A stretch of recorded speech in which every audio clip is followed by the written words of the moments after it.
కాంగ్రెస్ రైతు వ్యతిరేకి, వ్యవసాయం అంటేనే తెలియని ప్రభుత్వం, కృష్ణమౌరుకలేస్తున్న రైతులకు నీళ్లివ్వాలన్న సోయిలేని రేవంత్ ప్రభుత్వమని కల్వకుర్తి మాజీ ఎమ్మెల్యే జైపాల్ యాదవ్ అన్నారు. పాలమూరు రంగారెడ్డి ప్రాజెక్టు పనులను వెంటనే చేపట్టాలని కల్వకుర్తి మాజీ ఎమ్మెల్యే జైపాల్ యాదవ్ ఘాటుగా డిమాండ్ చేశారు. ఈ రోజు కల్వకుర్తి ఎత్తిపోతల పథకం D82 కాల్వను బీఆర్ఎస్ శ్రేణులు రైతులతో కలిసి పరిశీలించిన మాజీ ఎమ్మెల్యే జైపాల్ యాదవ్ మాట్లాడుతూ, బీఆర్ఎస్ ప్రభుత్వ హయాంలోనే 90% పనులను పూర్తి చేశామని, కేవలం 10% కోసం రేవంత్ రెడ్డి ప్రభుత్వం అధికారంలోకి వచ్చి 20 నెలలు కావస్తున్నా ఒక్క నయా పైసా కూడా కేటాయించలేదని, కల్వకుర్తి నియోజకవర్గం పైన సవతి తల్లి ప్రేమ చూపిస్తున్నారని, నిజమైన నల్లమల్ల బిడ్డ అయితే కొండారెడ్డిపల్లికి చెందిన వాడివి అయితే కల్వకుర్తి నియోజకవర్గాన్ని అభివృద్ధి చేయాలని డిమాండ్ చేశారు. D82 డిస్ట్రిబ్యూటరీ కెనాల్ ద్వారా కల్వకుర్తి, వెల్దండ, ఆమనగల్లు, మాడుగుల మండలం నాగిళ్ల వరకు చివరి ఆయకట్టు వరకు నీళ్లు అందించాలనే లక్ష్యంతో కేసీఆర్ 35,000 కోట్లతో పథకానికి మంజూరు చేశారని, రేవంత్ రెడ్డి ప్రభుత్వం ఈ పథకానికి జైపాల్ రెడ్డి పేరు పెట్టి ఏం సాధించిందో తెలపాలని అన్నారు. ఈ కార్యక్రమంలో మాజీ మార్కెట్ వైస్ చైర్మన్ విజయ్ గౌడ్తో పాటు బీఆర్ఎస్ నాయకులు, జూపల్లి రైతులు పాల్గొన్నారు. కల్వకుర్తి D82 కాలువలో ఉండి రైతుల సమక్షంలో మా ప్రాంతంలో ఉన్నటువంటి చారగొండ మండలం కానీ, వెల్దండ మండలం రైతులందరూ కూడా ఇక్కడనే ఉన్నారు. మా నాయకులు కూడా ఇక్కడనే ఉన్నారు. పార్టీ రైతంగా అందరూ కూడా మద్దతు పలుకుతా ఉన్నారు. కాబట్టి ఈ ప్రభుత్వానికి చిత్తశుద్ధి ఉంటే, ఈ ప్రభుత్వం రైతుల పట్ల ప్రేమ ఉంటే, ఈ కల్వకుర్తి లిఫ్ట్ ఇరిగేషన్ కాదు, పాలమూరు రంగారెడ్డి ప్రాజెక్టును కూడా వెంటనే చేపట్టాలి. స్వర్గీయ జైపాల్ రెడ్డి గారి జయంతి సందర్భంగా రేవంత్ రెడ్డి గారు కల్వకుర్తికి వచ్చి ఒక బహిరంగ సభలో పాల్గొని కొట్రా చౌరస్తలో జైపాల్ రెడ్డి గారి విగ్రహాన్ని ఆవిష్కరించాడు. ఆ రోజు ఏం మాట్లాడిండు? జైపాల్ రెడ్డి గారు కల్వకుర్తిలో పుట్టినటువంటి ముద్దుబిడ్డ, కేంద్ర మంత్రిగా పనిచేసిండు, మహబూబ్నగర్ జిల్లాకు ప్రాతినిధ్యం వహించిండు, అదేవిధంగా నల్గొండ జిల్లాకు ప్రాతినిధ్యం వహించిండు, అదే రంగారెడ్డి జిల్లాకు ప్రాతినిధ్యం వహించిండు.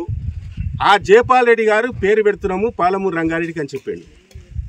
కేసీఆర్ గారు పాలమూరు రంగారెడ్డికి 35,000 కోట్ల రూపాయలు మంజూరు చేసిండు.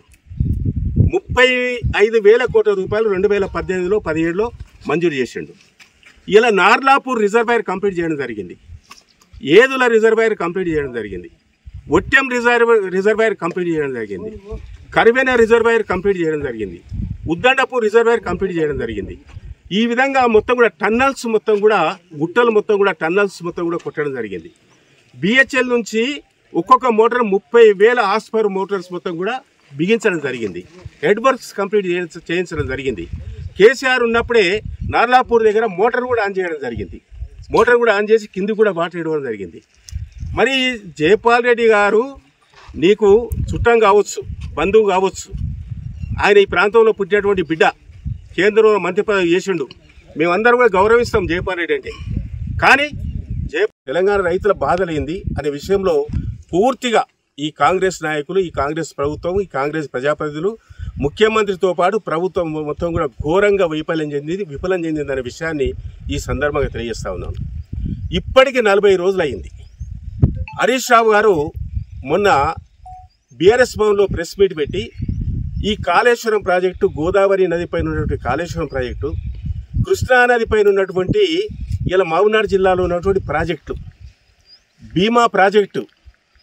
భీమా ప్రాజెక్టు సంబంధించినటువంటి సంగమండ ప్రాజెక్టు ఫేజ్ 1, ఫేజ్ 2, అదేవిధంగా నిట్టంపాడు ప్రాజెక్టు, అదేవిధంగా మహాత్మా గాంధీ కల్వకుర్తి ఎత్తిపోతల పథకం, అదేవిధంగా జూరాల ప్రాజెక్టు, అదేవిధంగా తుంగభద్ర నదిపైన ఉన్నటువంటి RDS కెనాల్, రాజోలి బండ డైవర్షన్ స్కీమ్, వీటన్నిటి గురించి హరీష్ రావు మాట్లాడుతూ 36 రోజులు అయింది, మొత్తం కూడా వరదలు వచ్చాయి, కాలువలు నిండిపోయినాయి, మొత్తం 10 ప్రాజెక్టులు నిండిపోయినాయి.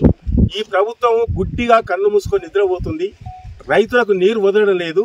ఒకవేళ ఈ ప్రభుత్వం స్పందించక 2 రోజుల్లో నీరు వదలకపోతే 1,00,000 మంది రైతులతోటి మేము స్వయంగా వచ్చి ఈ కృష్ణానది పైన ఉన్నటువంటి ప్రాజెక్టుల మొత్తం కూడా నీళ్లు గేట్లు ఓపెన్ చేస్తాం, నీరు వదిలిపెడతాం. అదేవిధంగా కాళేశ్వరం ప్రాజెక్టుకు సంబంధించినటువంటి మేడిగడ్డ కానీ, సుందిల్ల కానీ, అన్నారం కానీ ఆ గేట్లు కూడా ఎత్తాం. అది కూడా ఎత్తి ఉత్తర తెలంగాణ భాగానికి కూడా మొత్తం కూడా సాగునీరు ఇస్తాం. ఎవరో చేంజ్ చేస్తారో, ఎవరు అడ్డుకుంటారో, మీకు దమ్ముంటే ధైర్యం ఉంటే రమ్మని చెప్పి ఒక సవాల్ విసరడం జరిగింది.